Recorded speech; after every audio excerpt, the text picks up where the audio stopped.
बिस्मिल्लाहिर्रहमानिर्रहीम। अस्सलाम वालेकुम नाज़रीन, आप यूट्यूब चैनल देख रहे हैं। मैं इमरान खान हूँ। डेवलपमेंट आगे से आगे ही बढ़ती जा रही है और एक काम बड़ा उल्टा हो गया पाकिस्तान में एस्टेब्लिशमेंट और हुकूमत के साथ, और वो हुकूमत का जो चहीता मीडिया है जियो न्यूज़, उसने वो किया है।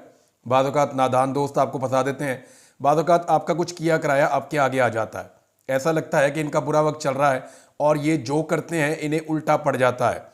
मिसाल के तौर पे जियो न्यूज़ ने एक काम किया और बड़ी बारीक वारदात इन्होंने डाली और इन्होंने डोनाल्ड ट्रंप की तैनाती का मजाक उड़ाया। सबसे पहले जो किया वो ये किया कि रिचर्ड ग्रेनल, जिसने इमरान खान साहब की रिहाई का मुतालबा किया था, और ये वो शख्स है जो डोनाल्ड ट्रंप के बहुत करीब है। और इसके बारे में एक चीज़ मैं आपको बता दूं जो आप नहीं जानते, कि मिशिगन से इसका ताल्लुक है और वहाँ पे मुसलमानों के वोटों से डोनाल्ड ट्रंप को फतह मिली थी। और मिशिगन में ये एक ऐसी स्विंग स्टेट थी जहाँ पे डोनाल्ड ट्रंप का जीतना बहुत ज़रूरी था। और जो कैंपेन के आखिरी 10 दिन थे, उन 10 दिनों में ये रिचर्ड जो था ये डोनाल्ड ट्रंप को 2 मरतबा लेकर गया मिशिगन, और इसने ये दावा किया था ट्रंप को कि मुसलमान वोट मैं ले लूँगा।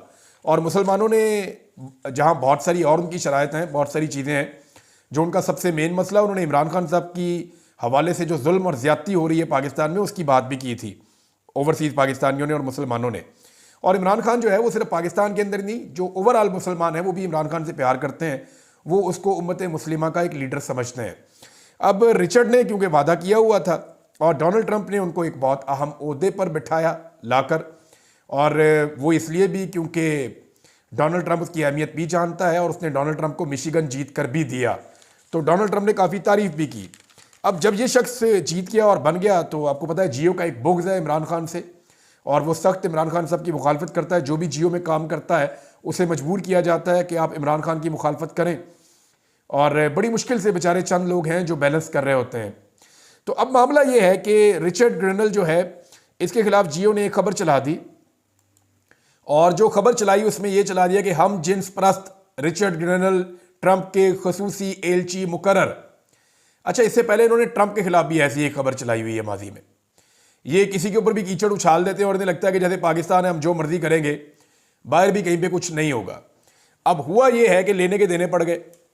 ओवरसीज पाकिस्तानियों ने फौरी तौर पे रिचर्ड से रब्ता किया, और रब्ता करने के बाद उसको बताया कि जनाब ये काम हो गया, और पाकिस्तान में जो चहीता टेलीविज़न है एस्टेब्लिशमेंट का और हुकूमत का, उस टेलीविज़न ने आपके खिलाफ कार्रवाई डाल दी है और आपको गे करार दिया है, हम जिन परस्त आपको कहा है।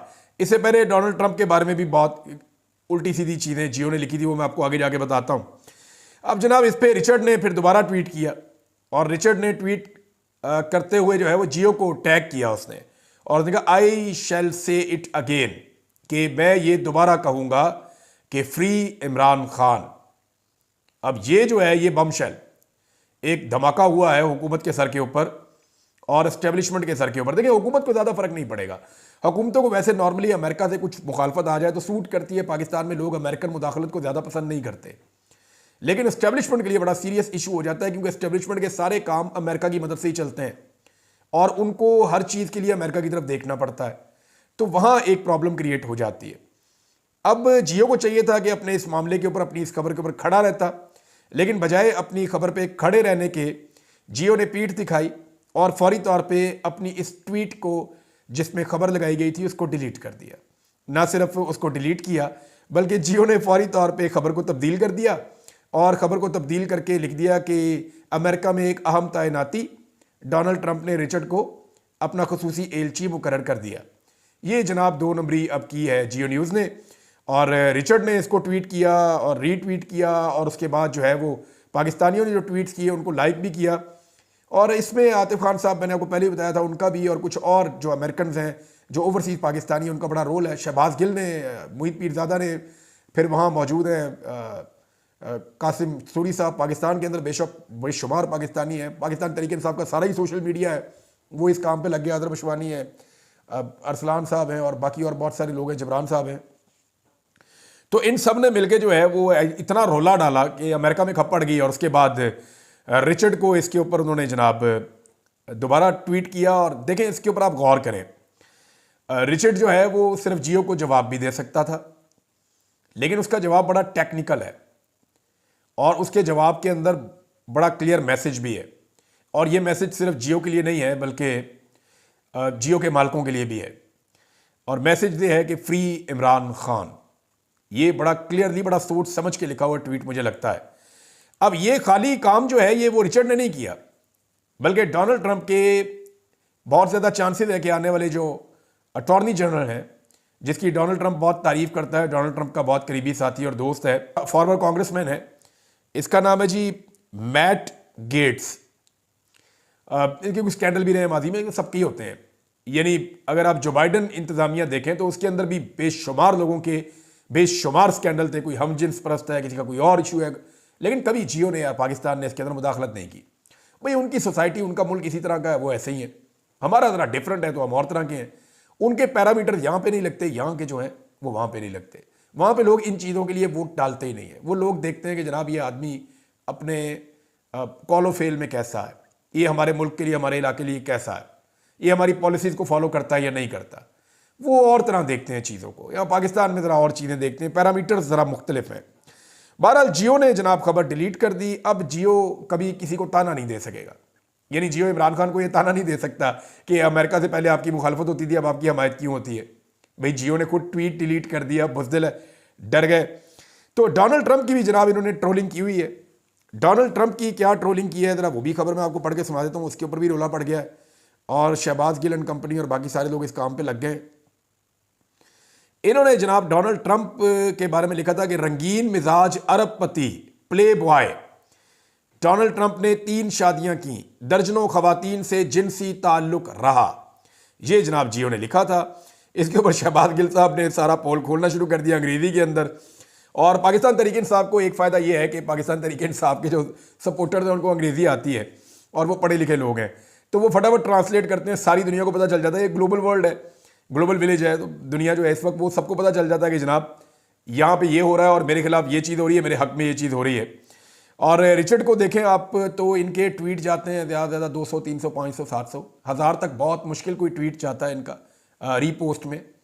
और इतनी ज़्यादा रीच भी नहीं रहती, बहुत ज़्यादा लोग उसको व्यू भी नहीं, इतने व्यूज़ भी नहीं मिलते। तो यहाँ पे 2 मिलियन से ज़्यादा व्यूज़ अभी तक इनको मिल गए हैं, ये रिकॉर्ड है। 17,000 से ज़्यादा, जिस वक्त मैंने ये ट्वीट पढ़ा था उस वक्त तक 17,000 से ज़ायद रीट्वीट मिल चुके थे। अब तो 20,000 के करीब होंगे ये रिचर्ड को। और पाकिस्तान में ये अभी रात का वक्त है, दिन चढ़ेगा तो ये मामला कहाँ जाएगा। तो यहाँ से भी आप अंदाज़ा लगा लें कि इस दफ़ा पहली दफ़ा ऐसा हो रहा है कि किसी अमरीकी का बयानिया पाकिस्तान के अंदर पॉपुलर हो रहा है, वरना यहाँ पे तो हमेशा से अवाम उनके बयानियों को पसंद नहीं करती रही। अब जो ट्रंप की ट्रोलिंग की है उसके ऊपर अगर कोई रिएक्शन आएगा तो ये एक और बड़ी शर्मिंदगी वाला मामला हो जाएगा। मेरी इन्फॉर्मेशन के मुताबिक जियो की बहुत ठीक ठाक क्लास हुई है और उस क्लास के बाद उन्होंने फिर ये चीज़ जो है वो डिलीट की और फिर अपनी खबर को बदला है।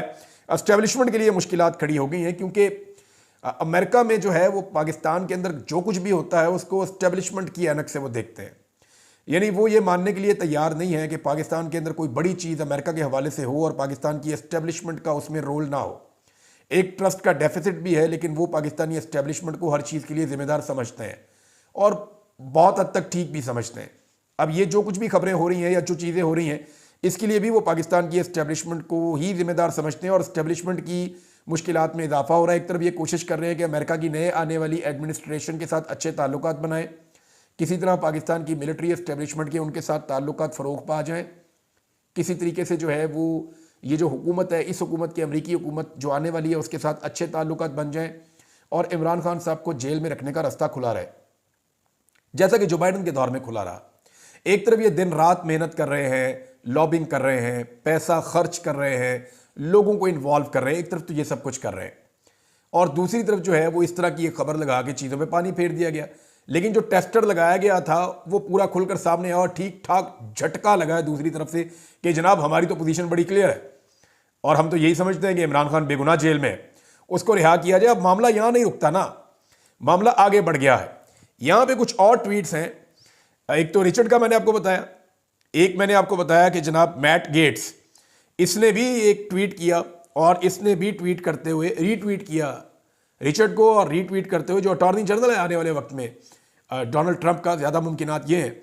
और उसने जो रीट्वीट किया उसने रीट्वीट करते हुए लिखा कि फ्री इमरान खान, उसने भी यही मुतालबा किया। अब एक और शख्सियत है जनाब अमेरिका से, और ये है जी जॉन जेम्स। ये जो जॉन जेम्स हैं ये भी कांग्रेसमैन है और ये तगड़ा आदमी है अमेरिका का, और डोनाल्ड ट्रंप की पार्टी से इनका ताल्लुक है, डोनाल्ड ट्रंप के साथियों में से एक है। इन्होंने जो ट्वीट किया है वो बड़ा तफसीली है। इन्होंने कहा कि कोई भी हुकूमत, मैं उर्दू में आपको ट्रांसलेट करके बता रहा हूँ, वो अपने मासूम शहरियों को कत्ल नहीं कर सकती, कत्ल करने का जवाज़ नहीं रखती। और जैसा कि पाकिस्तान में नवंबर में कत्लेआम हुआ जो पाकिस्तानी फोर्सेस ने किया, उसके बारे में उन्होंने कहा is no exception, no regime should silence its people through violence. कोई भी जो रिजीम है या हुकूमत है वो अपने लोगों को तशद्दुद के ज़रिए से खामोश नहीं उसको करवाना चाहिए। मैं पाकिस्तानी भाइयों और बहनों के साथ खड़ा हूँ और उनके लिए आज़ादी और इंसाफ की जिद्दोजहद में उनके साथ खड़ा हूँ। ये जनाब जॉन जेम्स का भी स्टेटमेंट आ गया। एक स्टेटमेंट और भी है जनाब, ये डैरन जे बेटी, अब इसी तरह स्पेल करते हैं, शायद इसको ऐसे ही बोलते हैं, इनके नाम भी ज़रा मुश्किल है। ये जनाब डोनाल्ड ट्रंप के लिए तकारीर लिखता, एक अमरीकी सियासतदान भी है, अमरीकी वाइट हाउस का ऑफिशियल राइटर भी रहा है और डेमोक्रेट्स में इसके बड़े ताल्लुकात हैं। कुछ चीज़ें इसने कंट्रोवर्शियल की थी माजी में, लेकिन अब ये फिर डोनाल्ड ट्रंप के और उसकी टीम के बहुत करीब है, उसकी टीम का हिस्सा है। इसने भी जनाब रीट्वीट किया रिचर्ड के ट्वीट को और ये कहा कि बिल्कुल आपने सही मुतालबा किया है और उसकी हमायत की। तो इस तरह जो डोनाल्ड ट्रंप की पूरी टीम है, ऐसा लगता है कि वो इस वक्त पाकिस्तान तहरीक इंसाफ के या पाकिस्तानियों के या ओवरसीज़ पाकिस्तानी जितने अमेरिका में रहते हैं उनके बयानिए के साथ खड़ी हो गई है। ओवरसीज़ पाकिस्तानियों ने अपनी ताकत शो की है, ना सिर्फ बरतानिया में बल्कि अमेरिका में, और बड़े ज़बरदस्त तरीके से शो की है। और उन्होंने ये बताया है कि अगर आपके अपने लोग आपके साथ खड़े हों तो आपको किसी लॉबिंग फर्म की ज़रूरत नहीं रहती, आपको लॉबिस्ट हायर करने के लिए करोड़ों अरबों खर्च नहीं करने पड़ते।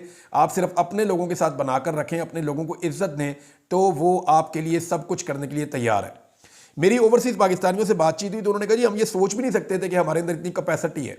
1.5 साल पहले जब हमने फ्रेंड्स ऑफ इमरान खान को शुरू किया, जिसमें डॉक्टर्स की, फिजिशियंस की एक बहुत बड़ी तादाद थी, और फिर उसके साथ लोग जुड़ते चले गए। शुरू में 1500 लोग जुड़े, फिर बढ़ते गए, तो हमें बाद में ये आइडिया हुआ कि हमारी स्ट्रेंथ क्या थी, हमारी कैपेसिटी क्या है, हम अमेरिकन हुकूमत से कैसे चीज़ें मनवा सकते हैं और कैसे उनके अंदर अपने आप को पेनिट्रेट कर सकते हैं। तो ये सब कुछ उन्हें वक्त के साथ साथ पता चला और मुझे बहुत सारी चीज़ें उन्होंने ऐसी बताई हैं, फ्यूचर में मैं आपके साथ शेयर करूँगा। अब जनाब एस्टेब्लिशमेंट के लिए मुश्किलात हैं, वो इस हुकूमत के पीछे से हट भी नहीं सकते और इस हुकूमत के पीछे रह भी नहीं सकते। इमरान खान साहब को अंदर रख भी नहीं सकते, इमरान खान साहब को छोड़ भी नहीं सकते।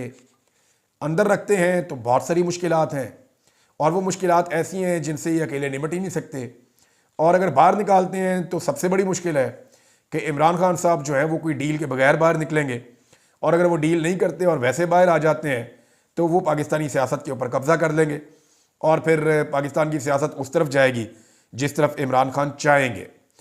तो ये सारी चीज़ें जब कैलकुलेट करके देखती है पाकिस्तानी एस्टेब्लिशमेंट तो मुश्किलात एक्चुअली एस्टेब्लिशमेंट के लिए बड़ी हैं। राणा सनाउल्लाह ने तो बड़े आराम से एक स्टेटमेंट दे दिया ना।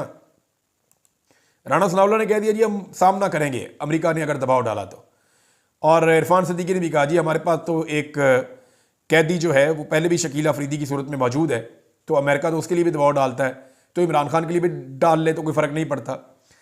देखिए शकील अफरीदी को पूरा पाकिस्तान चाहता है कि उसको सज़ा हो, लेकिन इमरान खान को पूरा पाकिस्तान नहीं चाहता कि सज़ा हो। शकील अफरीदी के हक में पाकिस्तान में एक भी जलसा या जुलूस नहीं निकलता। शकील अफरीदी को कहें कि कॉल देकर देख ले, 15 बंदे बाहर नहीं आएंगे, उसके अपने घर वाले बाहर आने से डरेंगे। इमरान खान जब कॉल देता है तो पूरा मुल्क तो पाकिस्तान की हुकूमत खुद ही बंद कर देती है और पूरी दुनिया के अंदर एहतजाज होते हैं। तो शकील अफरीदी का इमरान खान के साथ मुवाजना या मुकाबला किया नहीं जा सकता।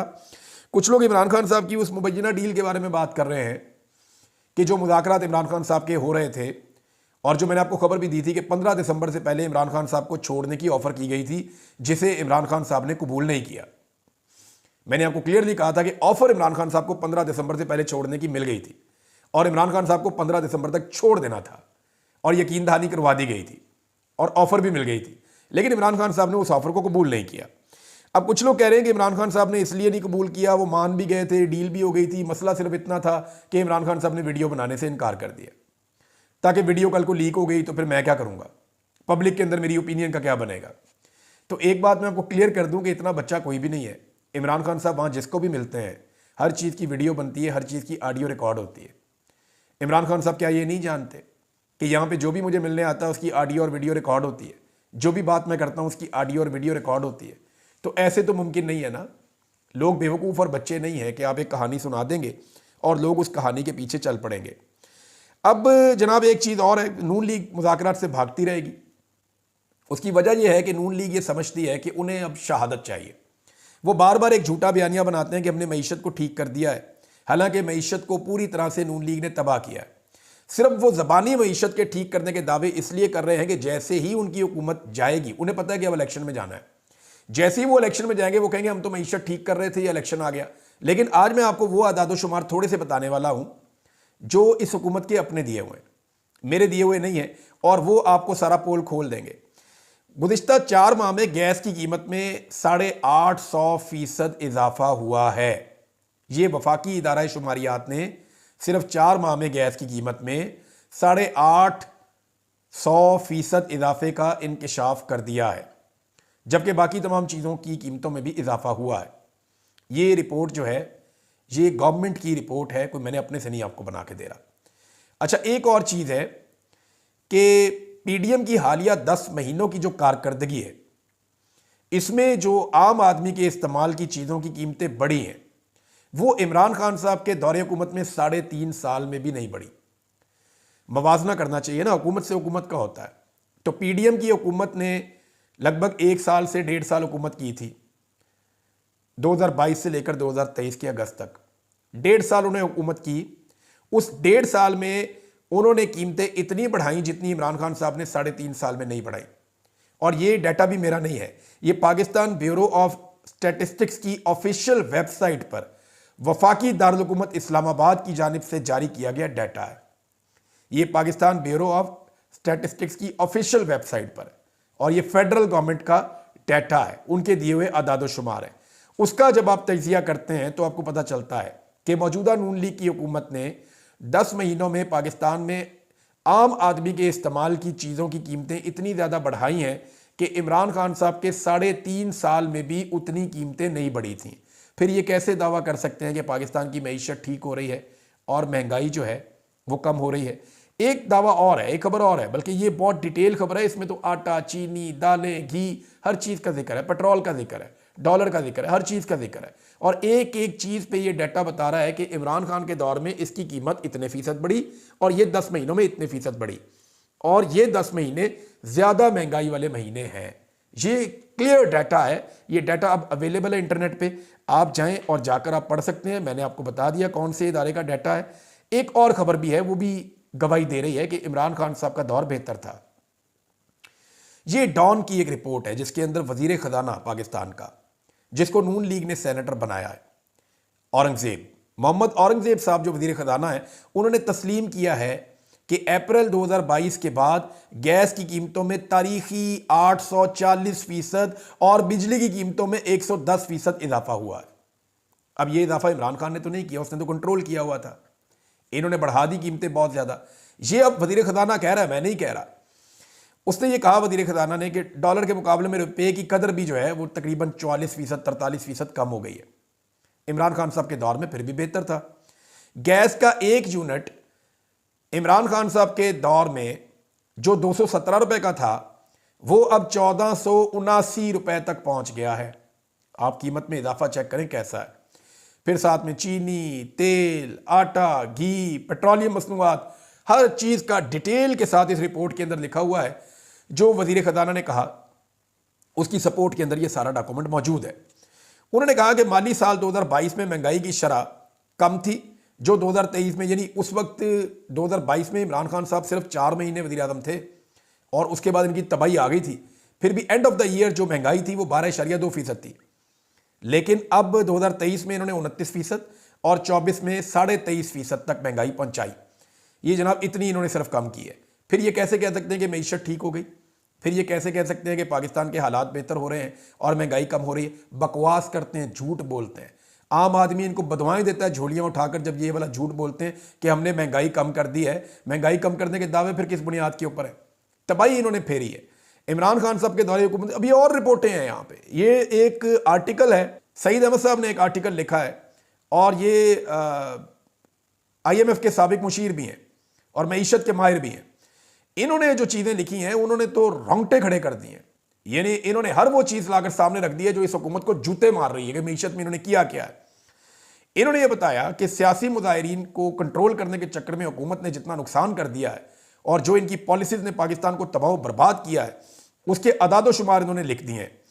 उन्होंने कहा GDP जो 6.17% पे इमरान खान के दौर में थी, वो 2023 में -0.17% पर आ गई, और इससे मईशत को $36 अरब का नुकसान हुआ है। IMF से आप $1 अरब लेने के लिए आप नाक रगड़ते हैं जमीन पे। $36 अरब का एक मईशत को नुकसान हुआ, और जो ज़र मुबादला के ज़खायर हैं वो भी कम हो गए, जिससे 42 अरब तक खसारा पहुंच गया, और सैलाब के फिर 10 अरब का और नुकसान हो गया। तो पाकिस्तान को ये हुकूमत इतनी महंगी पड़ी है, बेड़ा गर्क इन्होंने पाकिस्तान की मईशत का किया, और ये आलमी सतह के जो मईशतदान हैं वो ये डाटा बता रहे हैं, और ये हुकूमत की पॉलिसीज की वजह से है। इन्होंने बहुत तबाही फेरी है। खबरें और बड़ी थी मेरे पास, बड़ी इंटरेस्टिंग नादरीन, लेकिन वक्त बहुत लंबा चाहिए होता है, ज़्यादा बात कर नहीं सकता। ये चीज़ें मैंने आप तक पहुंचा दी हैं। सिर्फ इतना बताता हूं कि DG ISPR गए थे निमल यूनिवर्सिटी में। अगर कहीं उसकी वीडियो जारी हो जाए ना कि बच्चों ने क्या सवाल किए और वहाँ पे क्या जवाब आए, तो आपको समझ आएगी कि पाकिस्तानी यूथ क्या सोच रही है और उनको क्या समझाया जा रहा है। बड़ा इंटरेस्टिंग वो एक सेशन था, उसके ऊपर कुछ लोगों ने बात की है, फिर बात करेंगे बाद में। अब तक के लिए इतने, अपना ख्याल रखिएगा, अपने इस चैनल का भी। अल्लाह हाफ़िज़।